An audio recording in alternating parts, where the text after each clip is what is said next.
Hey everyone, thanks for tuning in.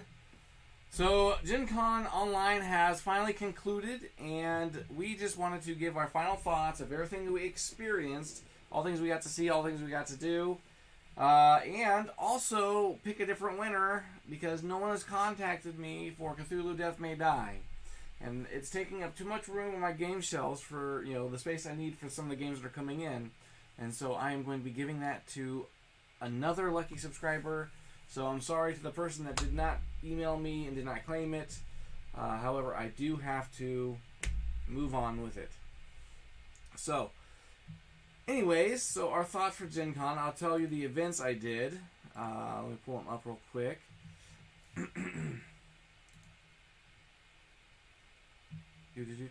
As my internet is deciding if it wants to work or not since it's been doing it all weekend. Alright. So first thing, we did Sushi Go Party on the Sovereignty. And so it was on the Sovereignty app. We got a link to trying the beta for it. Obviously, running a game like that during a convention is fun, right? And it's a good time to practice whether or not your app is going to be able to handle a lot of people. However, at a convention, it's probably the worst time to try to test out your app on that big of a level. And what I mean by that is, yes, you want to make sure that you can hold a bunch of people, but at the same time, like everyone that signed up for it is just wanting to have a good time.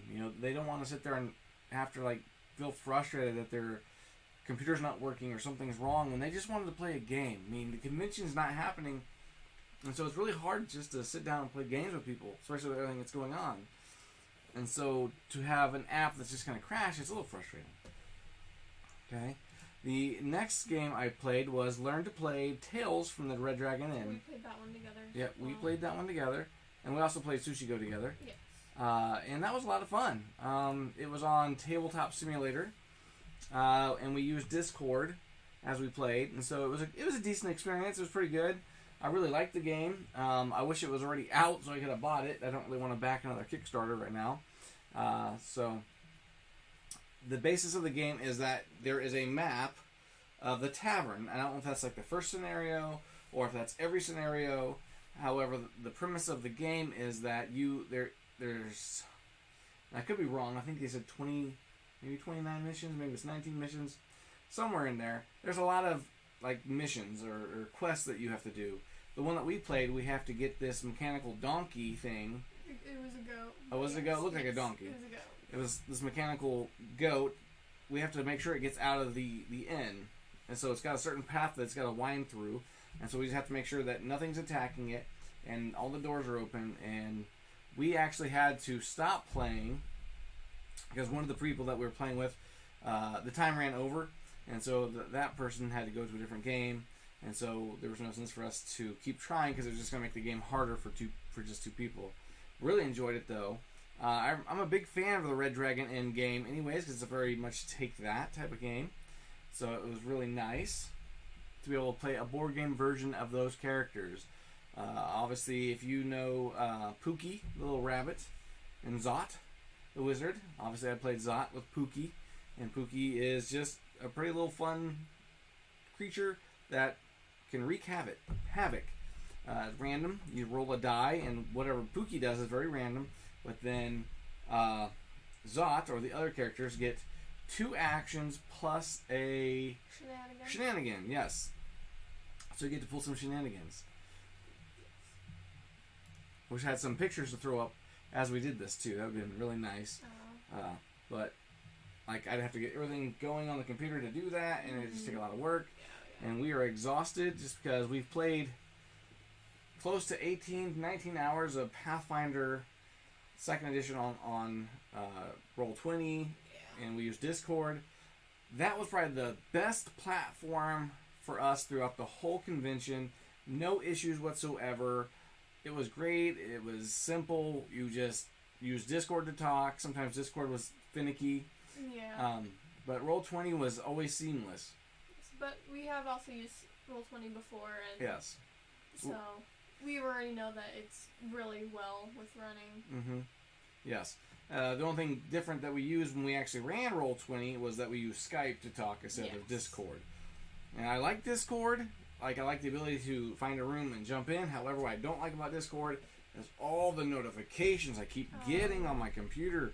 It's like all these little pop-ups. I go to click on something and there's a pop-up that just popped right before I clicked. And I end up clicking and going to that message board. And it's just like, oh, this is a little bit frustrating. That, or it'll just have like that sound, and so you have to like go and turn the sound off when you're in the middle of doing something. Yes. Yep. And so I'm going to try to figure out a way if there's a way to just turn off all the notifications. That way I don't have to get any notifications. I'm okay with not getting any. I actually have a Discord channel that I created, and I'm not sure if I can share it or not. Let's see if I can. There's that.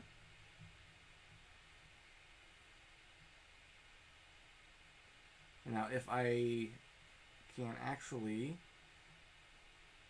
put up a link for it, I don't know. I guess we'll find out.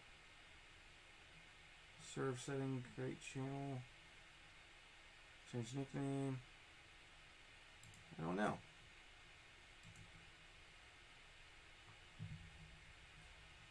There's got to be a way that we can get a link and post it, because I've seen people doing it. You know, obviously that's how we found the channels. What if you did invites? Yeah, well, it looks like I have to use a... So no invites yet. Integration. What's this? Yeah. We'll have to figure it out on our end, because we only use it to, you know, jump into games and have chat going. Yeah. So I'm going to figure out how to get that going, and maybe we can play some games or something in various places. Platforms, that is. We played games on, well, Alex played games on Tabletop Simulator and Tabletopia. And even though she was able to get Tabletopia up on at least one laptop, it took us 3 laptops to try to figure out how to get her to be able to play on it. Yeah. And I know Tabletopia runs on my laptop, but I didn't have any games on it. So what was your experience with Tabletopia? Okay, so the games that I played on them were really fun.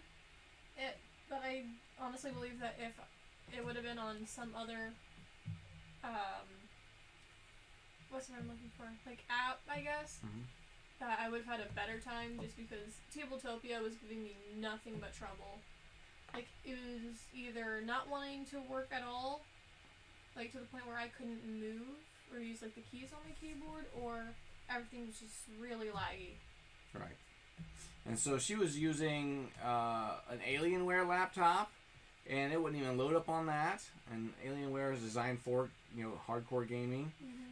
We tried using my old laptop that I used for school, and obviously that didn't really work. Then we used my wife's brand new laptop. That was honestly where it worked. Yeah, and that was working best. But that was probably the lowest functioning laptop we had in the house. Like, the laptop I'm currently using for this live stream is a PowerPC gaming laptop. And Tabletopia runs on it, but doesn't run seamlessly on it. I don't know if there's just too many graphical interfaces. It's just, you know, it's kind of annoying when you try to play a game that you have a ticket for and you can't play. Alex, either that or where, I mean, you can see everything that's going on, but you can't do anything, and so everyone else is trying to spend their time where they should be playing, trying to help you figure out, you know, a way that you can fix it. Yep. So like last night she was playing Vampire the Masquerade. Rivals. Yeah. The expandable card game. Yeah. And so I was trying to play Diceborn Heroes again. I got to play that twice. And so I had to like kind of jump off my game and go try to help her, try to set up another computer while she's having difficulties. So it was just like, you know, I wanted to make sure that she had a really good time. And so I felt like that was annoying for her and frustrating for her. She doesn't know how to handle frustration very well, honestly, but that's okay. And then she played Call of Cthulhu 3 times? Well, I think I used 3 different things for each of them. The first one was just Discord, the second one was on Google Hangouts, and then the third one was on Zoom. Discord, I didn't have any trouble with. Like, that one was probably the most smooth running, other than the audio kind of just going in and out. But I think that was just the laptop that I was using. Yeah. Google Hangouts, obviously, there was that one problem where it just completely froze. It kept wanting to make the laptop she was on crash. Yeah, so Which was really weird. And then Zoom, sometimes I couldn't see whatever was being shown on the screen, or it just didn't want to work at all. Yeah, it was very laggy. Yes. And so what we eventually did with her Call of Cthulhu games, and I think even with the Vampires the Masquerade Rivals expandable card game, is that she actually had one laptop open using like Tabletop Simulator, and then the other laptop open using Discord, because it seemed like maybe, I don't know if it was something that was too much for one computer, but it shouldn't have been. It was kind of a weird setup, but we got it working for her that she could at least play and do something. And then we played, like I said, we played all that Pathfinder on Roll20. That was a lot of fun. There was only one, I guess, Pathfinder that we didn't play together, and obviously we did separate ones. Yep, that was the last one we did today at 3 o'clock. So I played a Lizard Folk Barbarian that had Dragon Instinct. So the first game I played with her was a levels 1 through 4 adventure, and the DM didn't really let me do anything. Horrible experience really for me. He didn't speak very good English. He was from Montreal, so I'm assuming French was probably his native language. Very slow to speak. The information that he would give us wasn't in order. And so, like, a lot of us that were playing are like, what's going on? And he's like, okay, are you going to test for this? Or are you going to attack? And it's like, for what? Like, I feel like we're missing something here. Like, what's going on? You know, a lot of us felt that way. And then there was one part, like the very first part of the adventure, I wanted to attack a creature, and he wouldn't let me. He's like, no, you don't really want to do that. And it's like, well, why? You know, it's like, I'm here to play a barbarian. So that kind of stunk a little bit. What was your take on the first adventure?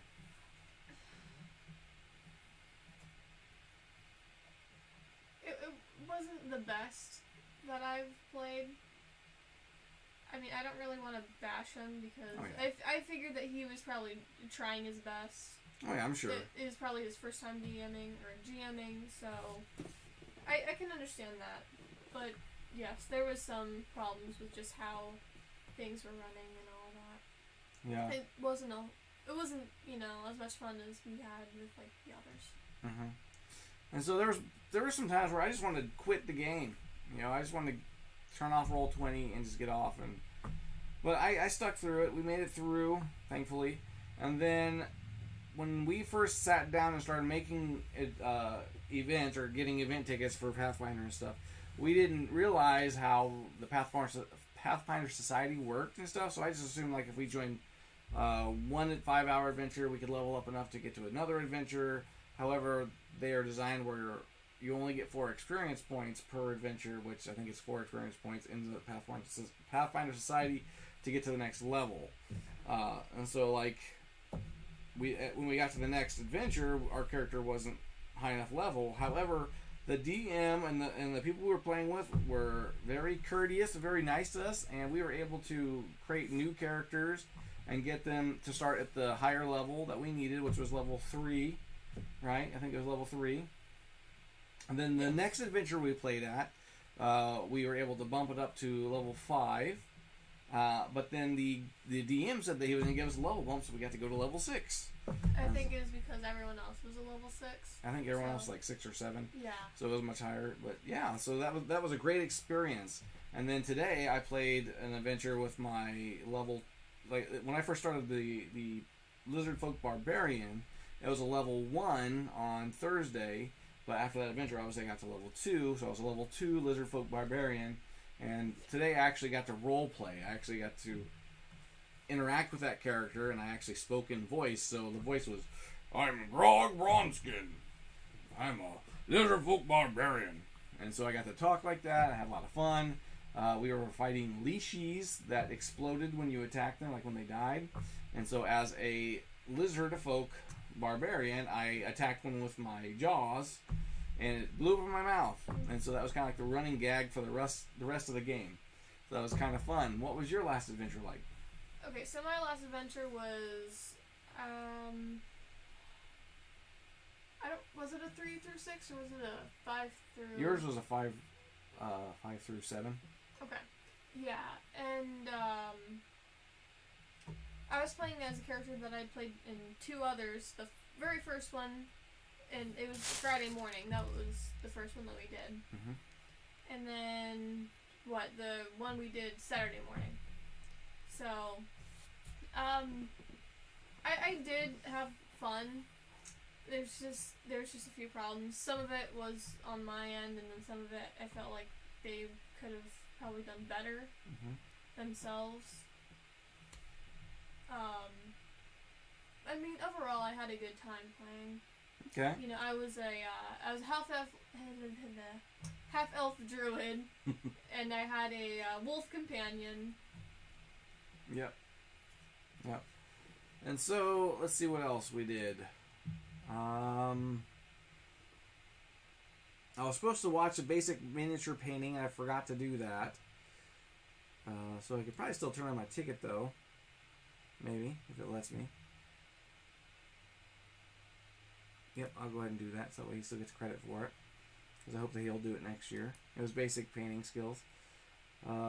We did... I did the Diceborn Heroes. So I did that twice. My take on the game was that it's a decently fun game. It's not too enthralling. It's not over the top or anything. The artwork reminds me of the original Lemmings game. So like if you ever played the original Lemmings, the artwork that they used for that game, that's what the characters kind of look like, except for they have noses and stuff. And so it's a game where you start off as level 1, and you have 2 dice to start with. It's based on whatever's on your character card. And then when you beat all the monsters, you can level up. When you level up, you flip your card over, and on the back side of it, it tells you 2 different abilities that you can pick from. And also it tells you 2 different character types you can choose from in the level 2 character stack. And so how that works is it kind of reminds me of like Final Fantasy, like some of the original Final Fantasies from like Nintendo, where it completely changes your character when you level up and stuff. Anyways, to kind of go back though, when you roll dice, the number on the dice is put on one of those abilities. So like you start with 3 different abilities, and you can only place 1 dice until you get a special achievement if you can unlock it to place a 2nd dice. Then after that, there's quests. So in the quest, there's like a boss typically, and then there's all these monsters, and you'll draw these cards that show like 1+, 2+, 3+, all the way up to 6+, and those go randomly on the creatures as they are drawn. And so you start with number 1. Whoever has a die that's number 1, it could be a hero, it could be a monster. They'll attack someone. Like if it's a hero, he gets to choose who he attacks. If it's a monster, he'll attack characters that have a die that is a 1 on their card. And if there is no characters that have a 1 on their card from the die, it goes to 2. If there's no 2s, it goes to 3 until they can hit someone. And then the 2s will hit the 2s, or keep going. 3s will hit the 3s, or keep going up. And so it's kind of a neat game system there. Trying to get information from the designer about like what comes with the game and stuff. He wasn't very clear until like I had to keep messaging him on Discord. It's like, okay, well, if I was to buy the Kickstarter version, what comes with it? Because they don't actually have a store in the Looking Glass. They only provided a link on the messenger board for the website to where you could buy it. They said that it's shipping this month, and then people will be able to get it in the next month. So it's kind of a neat game. But I just don't think it's worth the price, because I think it was like $75, and it didn't have a description of what really came with it. However, if you went to the Kickstarter page, it was actually like $55 if you would have backed it. So it's like it kind of goes up like $20. I'm like, oh, that makes little to no sense. If I wanted just the base game, it was $55, and I was like, okay. So I don't know if I'll get that one or not. It's okay. I think it's a game my wife would really like, because she likes games where she can attack things. that aren't too in depth and don't take too long. And so both games that we played, the schedule was only for an hour and a half, and it took us like 3 hours to play each game. And so that makes no sense. We were playing with only four players. It's a 2 to 4 player game, and to go 3 hours on a game when it says 1 hour and a half, it seems very unbalanced. Okay, what else did we do? We did the folklore. Oh yes, I'll talk about that one in a little bit. Okay, yep. So I did Betrayal at Boulder's Gate. That one was a lot of fun. I played it on Tabletop Simulator, and so it was decent. It was seamless at times. I mean, it's a little finicky on Tabletop Simulator. We used Discord to talk, and so I actually have the game. I have never played it. Probably had it for 2 years, and so I just wanted to play it, learn how to play it, and get it off my shelf and get it to my table. So I'm glad I got to do that. It was a lot of fun. It was a good experience with the people I played with. I also got to play the Pathfinder adventure card game through the Pathfinder Society, and so it was a specialized tournament. So the people we were playing with, if we got certain achievements unlocked throughout the game, we could essentially go to the next round in the tournament, which would have been Friday, because we played Thursday, so it would have been Friday. However, my team did not make it. It was a lot of fun, though, and that's one of those games I really, really enjoy, is the adventure card game. And then this morning I did the Christian Gamers Guild church service. That was a lot of fun. It was on Zoom, so there was like a 30-minute sermon, and then we got to kind of chit-chat for another 15 minutes. It was lots of fun. Then we did Folklore with Julie Ahern. Hopefully I pronounced that right. She is the head of Greenbrier Games, and I do believe she's one of the designers of Folklore. And that's the game we played, and we used Zoom. And so if you guys do follow Greenbrier Games or Julie on Twitch, you probably would have seen me and Alex on the Twitch channel playing Folklore with her and another gentleman. That was a lot of fun. Tabletop Simulator is what we used. Again, it's not essentially glitchy, but it's not seamless, and so there's a lot of loading and sometimes some lag. But we had another laptop set up, my work laptop set up just to run Zoom. And that was nice because that's the laptop I use at work to run Zoom all the time, so I knew how it was going to work. And then she brought her, my wife's laptop in here, and I used my gaming laptop here, and so we were able to share one window and have two laptops going for the game. Lots of fun. We didn't make it to the end. We made it to the end, but we had to cut off due to time. So it was like, we were almost there, and I wanted to see what was going to happen. Either we were going to die, or the giant lumbering tree was going to die. And it was probably leaning more towards we were going to die. Just because we were making some really poor choices. Julie did tell me that she would be posting that video to YouTube. So once that does post to YouTube, I'm going to go ahead and watch it, and I'm going to try to get a link to it to put in one of my videos so other people can watch it if they wanted to. Okay, so, the Looking Glass. So my thoughts on the Looking Glass. It was okay. Some of the websites that I went to were just very messy. Like, lots of pop-ups, a lot of things moving fast, and it's like I couldn't find prices on games. Or they would send me somewhere else to go buy games. And it's like, okay, well, that's not what I was hoping for. So it was a little, I think it's better than having nothing. Yes. I did, some of the game developers that I did like. Let's see if I can pull up the Looking Glass. And let's see if I can share it. So let me see if I can add something here.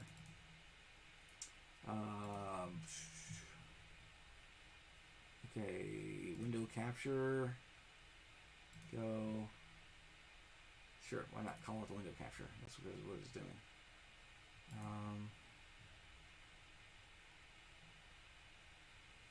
Is it going to let me, okay, there we go. So, you guys can see it then.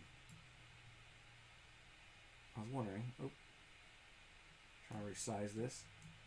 Bear with me. Still learning how to work this. It's not very user friendly. That's unfortunate though.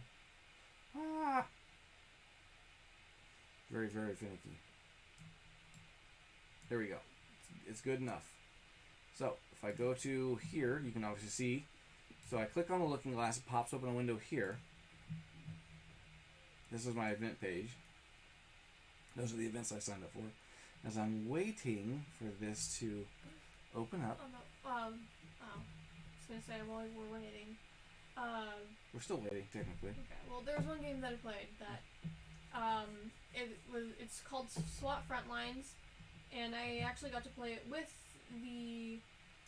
I don't know if you want to call him the developer or creator, but basically the person who was making the game, and it was a lot of fun. We played it. That was the other game I played on Tabletopia, and that was the one where like my keyboard stopped working, so I couldn't really move and get around. So okay. I think there was like a turn where he had to do it for me because I couldn't do it. But you're basically just going through trying to find, at least the scenario we played, you had to go through and try and find the hostage while taking down people from the mafia. Okay. So you went into like this office building and... Wow. Okay, it's like, that just happened. Yeah. Yeah, and Alex really enjoyed that game. You said it was called what? SWAT Team? SWAT Frontlines. Okay. And the guy said that it's supposed to be coming to Kickstarter next spring, but it may be delayed due to COVID. Yeah, so if you're interested in games where you can play as a SWAT team, there you go. Yeah. And so here's a search bar. You can search for various, game designers, authors, artists, things like that. You can click here, close that, and then you can actually zoom in, but it's very finicky, so if I scroll in too much, it goes like super in. So I gotta wait for it to load. There we go. So there's a Gen Con store. So let's say you click on it. It's gonna pop up another window, and then you can click shop. So I'll just go ahead and... Oh, nope, that's not what I want to do. There we go. No. See, it's very finicky. And I'm sure it's running a little bit slower because we're also running OBS, Streamlabs OBS, and we're live streaming, so it's taking up some of my bandwidth and my processing speed for this laptop, which I don't understand why it would. And so, again, click on it. It opens it up. So then I open up a new window, so it doesn't take me out of this window. And while that's loading, I'll go ahead and pull up another one. So, like Ship Theory Games. And a lot of these developers have, some specials going on. Like, if you spend like $50 or $60, you get free shipping. And normally I like shopping at Ship Theory Games. It's just there's other things on my list this year to look for.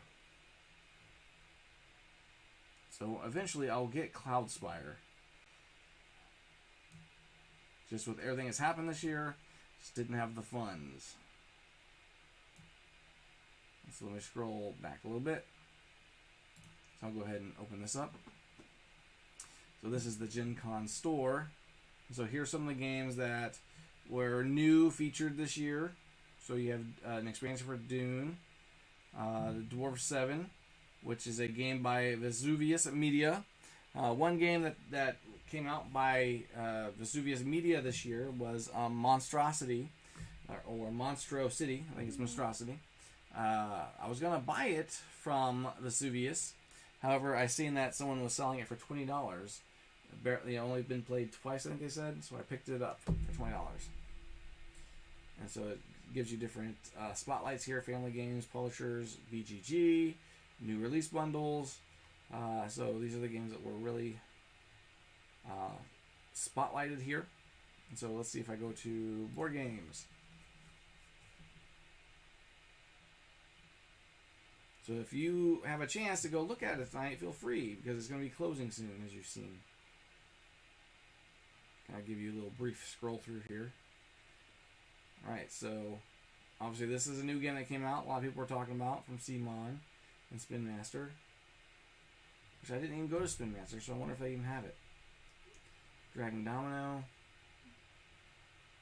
Or Dragomino. So it's like King Domino with dragons. So it's just one of those funny words that just you gotta think about saying. So I did pick up Back in Time, so I'm looking forward to getting that. I thought this was really cute. Animal upon Animal Dinos. I didn't get it, but I thought it was really cute. While that's loading, I'll go to Chip Theory Games. Shows you some of the stuff that they have going on. Some more Cloud Spire stuff. Here's a Victorum.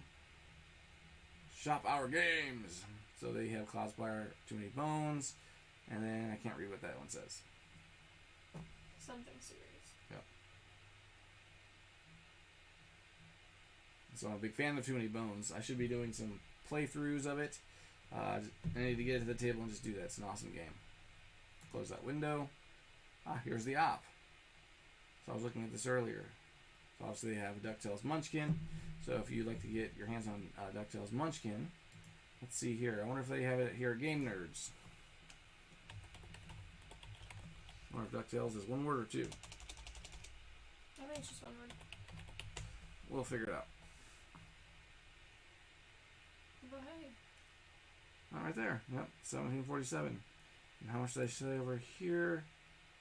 $24.99. So you can save like $7 on it by getting it at Game Nerds.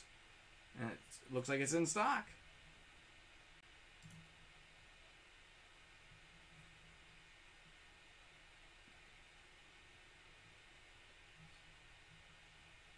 Well, that's running a little bit slow, so I'll go to Ravensburger since that's open.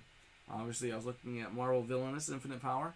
This is one of those websites I went to go check out and maybe buy stuff from, but then they just send you to Target or Amazon. So all their games are on Target and Amazon. So they have the Dice Through Time game. Hocus Pocus. Yes, I did pick up Hocus Pocus for my wife. And this will take you to the Watch It Play video, show how it's played. And then the Marvel Villainous. So then does that just have... Does it have 3 Marvel villains in it? It has 4. Oh, okay. Yep. It has Thanos. It has Hela. It has I always say Warmonger, but it's not Warmonger. It's the villain from Black Panther. Okay, Killmonger, I think his name. Then it has Ultron. Mm. Yeah. Okay, and then so here's Court of the Dead's $100 here. I know at Game Nerds they have it for a lot less.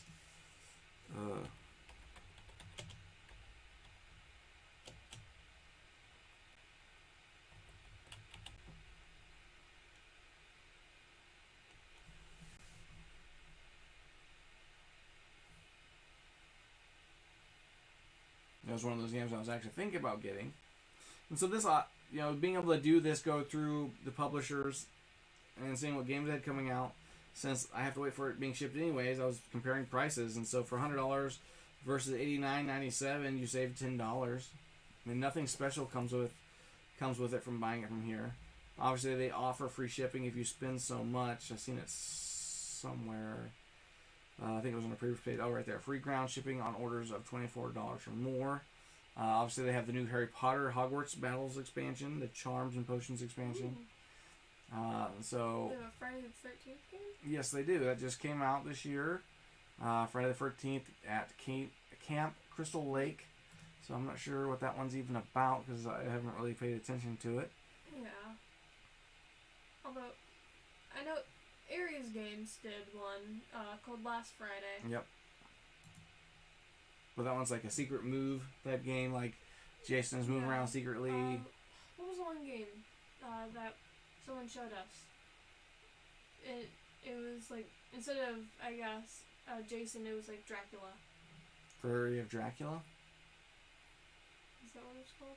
That's the one where Dracula moves around. That's the one I can think of. Okay. Then yeah. And then I picked up Hot Zone. I wanted to give that one a try. Waiting for that to come in. So these are all the games that are coming out or have come out this year. Grindhouse. Everything Epic Games. Yeah,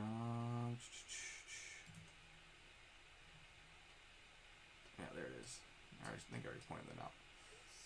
Okay. That's loading. I picked up some more Bargain Quest. I don't know if I've done anything, like showed any videos of that. But it's actually a really fun game. I like it. It's probably up there, one of my top games. Just because it's very kooky and fun. Kind of take that element. Sky Tear. I've heard a lot of things about this, but I didn't even check it out. I'll open that up in another window and check it out later.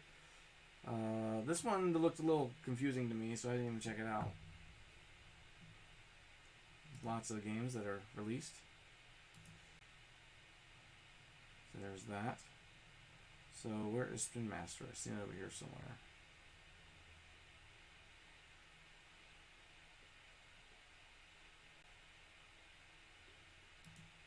Well, that's loading.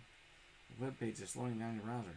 Clearly it is. So it's a 3 to 6 player game. Plays in 16 minutes.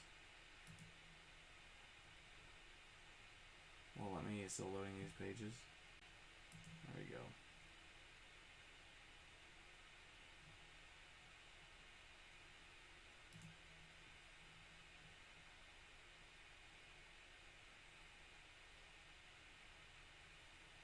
And then I did check out Lucky Duck Games, but I couldn't really find a whole lot of things for sale on that page. It looked like they were just showing their games, because they have a new Destinies coming out, which is it Time of Legends Destinies? I was really interested in that, but I couldn't find any information really, like purchasing. Like, I think it's still on Kickstarter waiting to be released. I think if you go, you can actually go to Kickstarter and possibly find it and still see if they do pre-orders for it. So there's a video here of it. So it doesn't look as impressive as the last Friday game that we got from Ares. So Sky Tier. Let's see. Let's look at this. Ooh, look at those miniatures. That's pretty cool. I wonder if those are like someone else painted them and they just happen to display, or if they actually come painted. So I'm going to have to check this out later. That looks very impressive. So there's that monstrosity game I was talking about right here. This one's kind of neat. Barton Quest again. I picked up the new Back to the Future Funko Verse. I'm a big fan of Back to the Future, so it makes sense why I'd get that.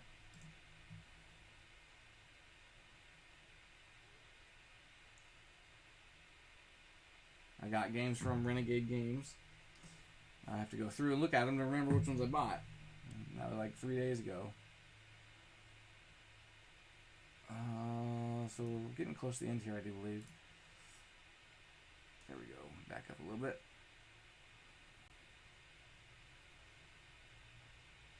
The Spin Master is somewhere around here.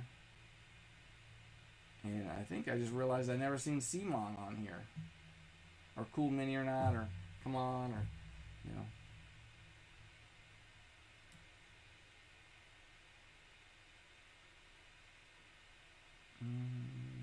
Do you see Spin Master anywhere? Well, I think we can just search it.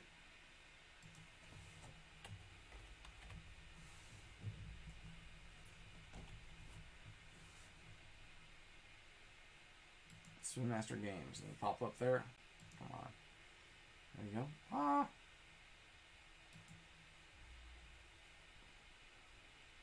And it takes you to Amazon. Look at that. They didn't even take you to their actual page.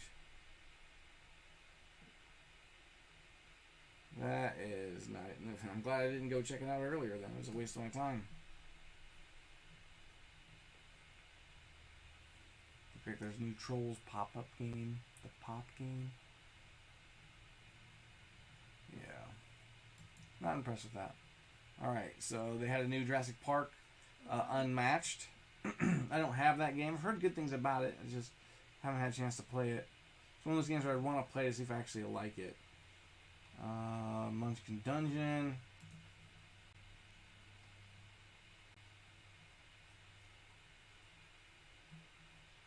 Champions of Horror. There's the Jaws Funkoverse. Oh, wow. Yep. Scarf and Barf Evil Dead 2 came out. You can actually get it for like $54 at Game Nerds instead of paying $80. Or even, I think, at Miniature Market. And the Miniature Market also has, I think, for $30, $35, they actually have wooden dice. It's a pack of 2 wooden dice that have the burnt sides into it, like burnt images, you know, for the sides of the dice. But it's supposed to be the original wood from the cabin that was used on set. Oh, that's so cool. Yep, I have some family members that are really big Deadite fans, and so I'm sure that they would be very interested in that. And they have an expansion for Evil Dead. Spoiler, what's spoiler alert? Is that a game? I bet it is. Munchkin Dungeon? Where you see Munchkin Dungeon? Oh, yes. An expansion for it. Yep. Crosswords. Sky Tier. Expansion for it. Illuminati.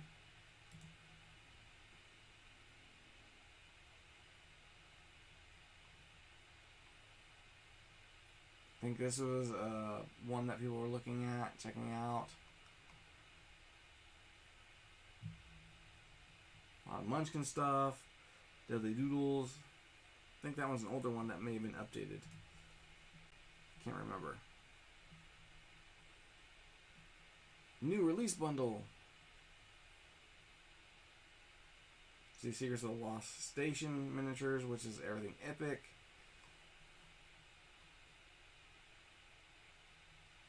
Oh yeah, the Zorro, the dice game. Pull the Pin bundle number 2, $95.97. Woof. Pull the Pin bundle number 1. I'm not sure what the pull the pin is, other than maybe a grenade or something. Wow. I think my wife is a fan of Zorro. And there's the end of that.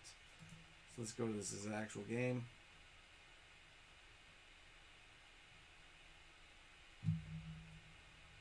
Yep, it is. It's a party game. Yep. Alright. So that's it for those. And then obviously, if you want to look at some more things from the Looking Glass, click on that. We got FFG there. Get that back there. There's Chaosium, which is the creators of the Call of Cthulhu that Alex was enjoying. They had a lot of artwork, a lot of books. See, I didn't see anything for a whole lot. Like, I didn't see a whole lot of stuff for books, but maybe I just wasn't looking right. Yeah, so like there's an author. She's an artist. Oh, there's an author right there. So if you click on her, she'll have a little video pop up right here. And you can watch her talking about her books and how her newest release just came out.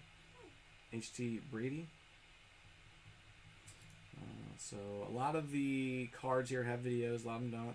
Miniature Market has a deal going on where you get $10 off any order if you use, I think Gen Con 2020 is the promo code. If you click on Miniature Market here, it'll take you there and it'll tell you. So yes, there is all that. So let's go ahead and go back to us. Window capture. Let's close that out. There we go. Hey, we're back. All right, we're figuring things out. I need to get rid of it though. So give me a second. Remove. Yes, I'm sure I want to remove. There we go. All right. So as that's trying to figure out what it's going to do, I'm going to go back here. All right. So our takeaways from it is that I don't like Tabletopia. Slow. It's got, I mean, it's beautiful when you load it up and you're able to see all the different games. Everything looks beautiful, a lot more beautiful than Tabletop Simulator. Tabletop Simulator may not be as beautiful, but it is more functional. Using Zoom for games can be very good. Obviously, with Folklore, we had a really good time with it. But then I think, was it last night you were using Zoom for Call of Cthulhu, and it was having some issues? Like, at first I couldn't see anything that the keeper, that's what you would call like the GM, I couldn't see anything that he was like screen sharing until I actually moved into a different computer. But even then, part of the reason I did that was because I also couldn't hear them. The audio just kept going in and out. Yep. Another thing is Diceborn Heroes. I liked it. Folklore, had a really good time. Oh yeah. I want to give a big shout out to Paizo and Roll20. That was probably the best experience we had, other than playing Folklore with Julie from Greenbrier Games. That was a lot of fun. Am I missing anything? We got games coming in. Oh, I don't know if I told you guys, but my wife had a baby on July 17th. So we had a little girl. She was born. So I don't know if I said that in any other videos, but I just want to make sure I told you guys that before I forgot. Had a good time with the Christian Gamers Guild morning service. Trying to think if there's anything else. Is there? I mean, not really. Not really. I don't know. I feel like I'd be promoting the game, honestly. What game? The SWAT Frontlines. Oh, that's okay. I mean, that's... Yeah, it's just, it was such a really good game, and even though it was still in just going, like, the developer is still open to a whole lot of suggestions, so if there's anything that, like, he was just always asking us, like, if there's anything that we felt needed to be changed, then we could tell him. And I think, honestly, in our group, at least one person said something, but other than that, we all thought that it was really well done. And so there's still a lot of work that needs to be done, just with artwork and the different scenarios and characters. But other than that, I think it's going to be a really good game when it does come out. Yeah.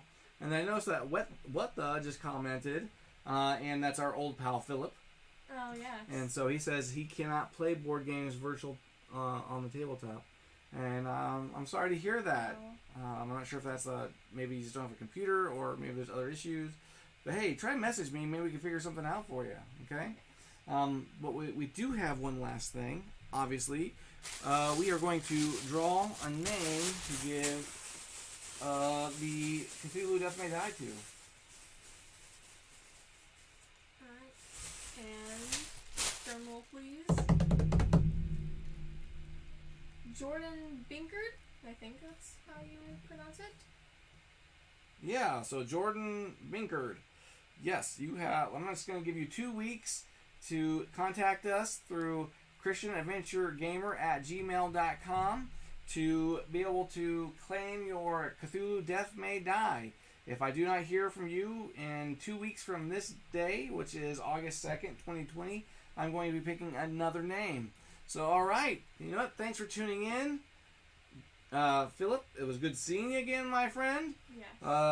Thanks for jumping on here before we left. So, hey, you guys have a wonderful night. Take care. We are going to get some rest because it's back to normal tomorrow. Oh. Yeah, no. All right. We'll see you guys later. Bye.